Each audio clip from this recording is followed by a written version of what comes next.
Simple ആണ്, പക്ഷെ ഒരുപാട് ആൾക്കാർ തെറ്റിക്കുന്നത് നോക്കിക്കോ. അവൻ പുറത്തു പോയി എന്നതിന്റെ ഇംഗ്ലീഷ്, അവൻ പുറത്തു പോയി എങ്ങനെ ഇംഗ്ലീഷ് പറയാം? He went out. ഉറപ്പിച്ചോ? ചെറിയ മിസ്റ്റേക്ക്, ഇപ്പൊ പറഞ്ഞുതരാം. അവൻ പുറത്തു പോയി. He gone out. ഉറപ്പിച്ചോ? യു. അവൻ പുറത്തു പോയി. He is gone out. Okay. U. അവൻ പുറത്തു പോയി.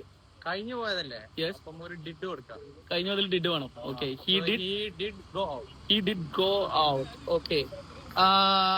യു. അവൻ പുറത്തു പോയി എങ്ങനെ ഇംഗ്ലീഷ് പറയാം? He go out. He go out. He go out. ഉറപ്പിച്ചു? ഉറപ്പിച്ചു. മോള് പറ. He has gone out. He has gone out. Yes, അതാണ് ശരി. He has gone out. He has gone out. അത് എന്തുകൊണ്ട് ശരി? അത് ഞാൻ പറഞ്ഞത്. അതായത് ഇപ്പൊ അവൻ പുറത്തു പോയി എന്ന് പറഞ്ഞാൽ തൊട്ട് മുമ്പ് സംഭവിച്ചൊരു കാര്യമാണ് അല്ലെ?